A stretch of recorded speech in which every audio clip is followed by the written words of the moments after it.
Chapter 22. David therefore departed from there, and escaped to the cave of Adullam. And when his brothers and all his father's house heard it, they went down there to him, everyone who was in distress, and everyone who was in debt, and everyone who was discontented, gathered themselves to him, and he became captain over them. And there were with him about 400 men. David went there to Mizpah of Moab, and he said to the king of Moab, "Please let my father and my mother come forth and be with you, until I know what God will do for me."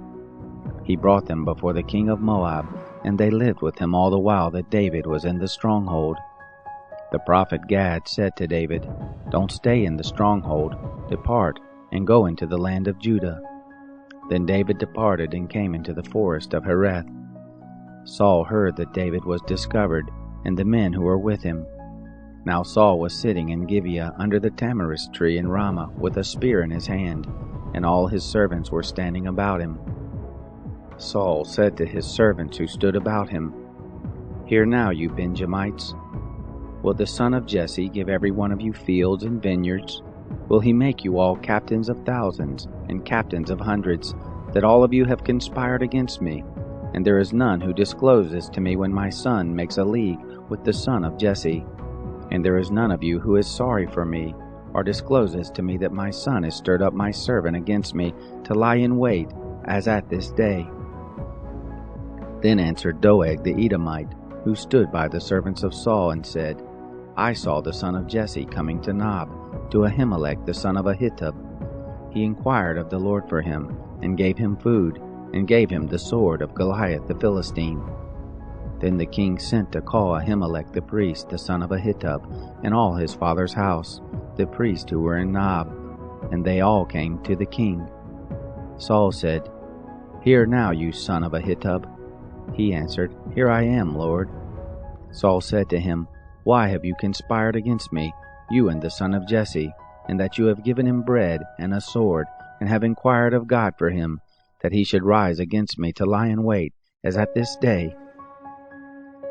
Then Ahimelech answered the king and said, "Who among all your servants is so faithful as David, who is the king's son-in-law, and is taken into your counsel, and is honorable in your house? Have I today begun to inquire of God for him? Be it far from me. Don't let the king impute anything to his servant, nor to all the house of my father, for your servant knows nothing of all this, less or more." The king said, "You shall surely die, Ahimelech, you and all your father's house." The king said to the guard who stood about him, "Turn and kill the priest of the Lord, because their hand also is with David, and because they knew that he fled and didn't disclose it to me." But the servants of the king wouldn't put forth their hand to fall on the priest of the Lord. The king said to Doeg, "You turn and fall on the priest." Doeg the Edomite turned, and he fell on the priest, and he killed on that day 85 persons who wore a linen ephod. Nob, the city of the priest, he struck with the edge of the sword, both men and women, children and nursing babies, and oxen and donkeys and sheep with the edge of the sword. One of the sons of Ahimelech, the son of Ahitub, named Abiathar, escaped and fled after David. Abiathar told David that Saul had slain the Lord's priest. David said to Abiathar, "I knew on that day, when Doeg the Edomite was there, that he would surely tell Saul. I have caused the death of all the persons of your father's house. Abide with me, don't be afraid, for he who seeks my life seeks your life. With me you shall be in safety." Chapter 23. They told David, saying, "Behold, the Philistines are fighting against Keilah, and are robbing the threshing floors." Therefore David inquired of the Lord, saying, "Shall I go and strike these Philistines?" The Lord said to David, "Go and strike the Philistines, and save Keilah." David's men said to him, "Behold, we are afraid here in Judah. How much more if we go to Keilah against the armies of the Philistines?" Then David inquired of the Lord yet again. The Lord answered him and said, "Arise, go down to Keilah, for I will deliver the Philistines into your hand."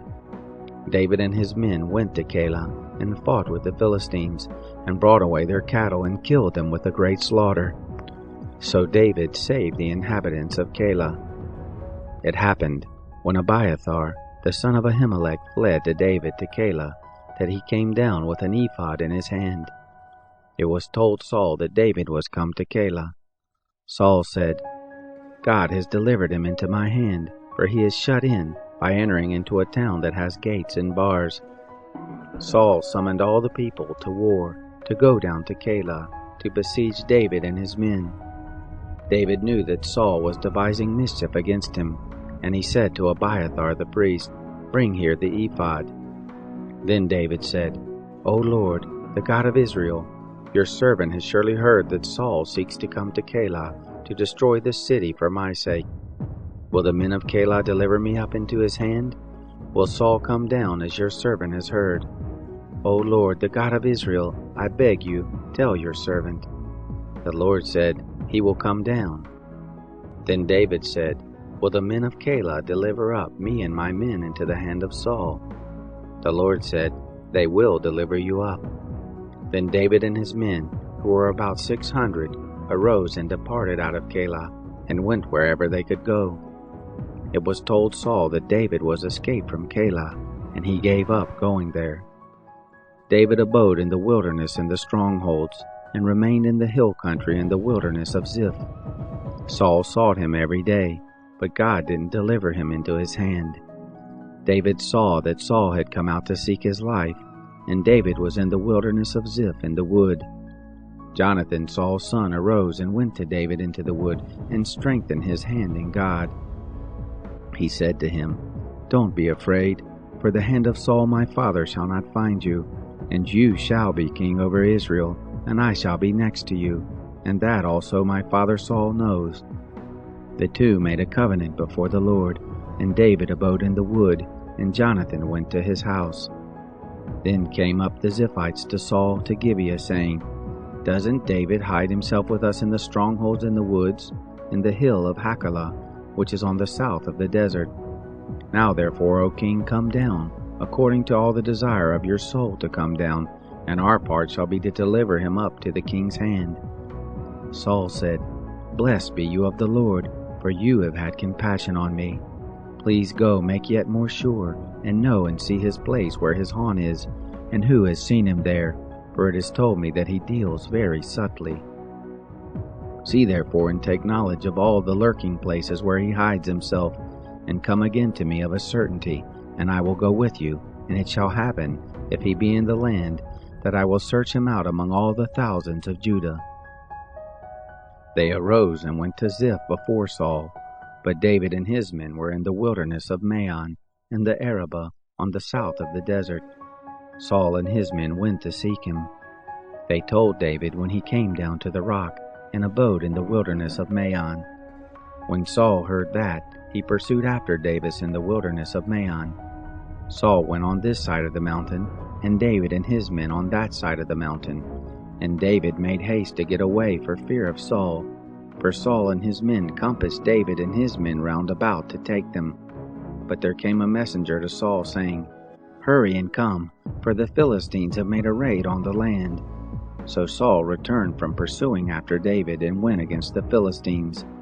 Therefore they called that place Selah Hamalekoth. David went up from there and lived in the strongholds of En-gedi. Chapter 24. It happened, when Saul was returned from following the Philistines, that it was told him, saying, Behold, David is in the wilderness of En-gedi. Then Saul took 3,000 chosen men out of all Israel, and went to seek David and his men on the rocks of the wild goats. He came to the sheep pens by the way where there was a cave, and Saul went in to relieve himself. Now David and his men were abiding in the innermost parts of the cave. The men of David said to him, Behold, the day of which the Lord said to you, Behold, I will deliver your enemy into your hand, and you shall do to him as it shall seem good to you. Then David arose, and cut off the skirt of Saul's robe secretly. It happened afterward that David's heart struck him, because he had cut off Saul's skirt. He said to his men, The Lord forbid that I should do this thing to my Lord, the Lord's anointed, to put forth my hand against him, seeing he is the Lord's anointed." So David checked his men with these words, and didn't allow them to rise against Saul. Saul rose up out of the cave and went on his way. David also arose afterward, and went out of the cave, and cried after Saul, saying, "My lord the king." When Saul looked behind him, David bowed with his face to the earth. David said to Saul, "Why do you listen to men's words who say, 'Behold, David seeks your hurt'? Behold, this day your eyes have seen how that the Lord had delivered you into my hand in the cave, and some told me to kill you, but my eye spared you, and I said, I will not put forth my hand against my Lord, for he is the Lord's anointed. Moreover, my father, look, yes, see the skirt of your robe in my hand, for in that I cut off the skirt of your robe, and didn't kill you. Know you and see that there is neither evil nor disobedience in my hand, and I have not sinned against you, though you hunt after my life to take it.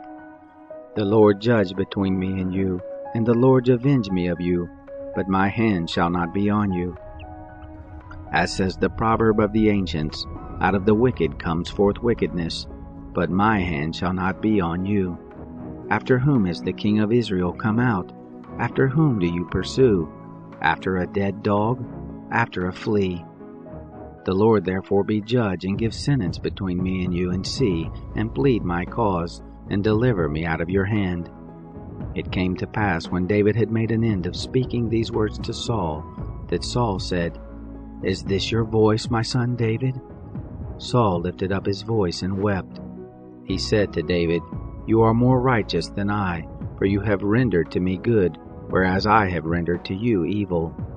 You have declared this day how that you have dealt well with me, because when the Lord had delivered me up into your hand, you didn't kill me. For if a man finds his enemy, will he let him go away unharmed? Therefore may the Lord reward you in good for that which you have done to me this day. Now behold, I know that you shall surely be king, and that the kingdom of Israel shall be established in your hand. Swear now therefore to me by the Lord, that you will not cut off my seed after me, and that you will not destroy my name out of my father's house." David swore to Saul. Saul went home, but David and his men got them up to the stronghold.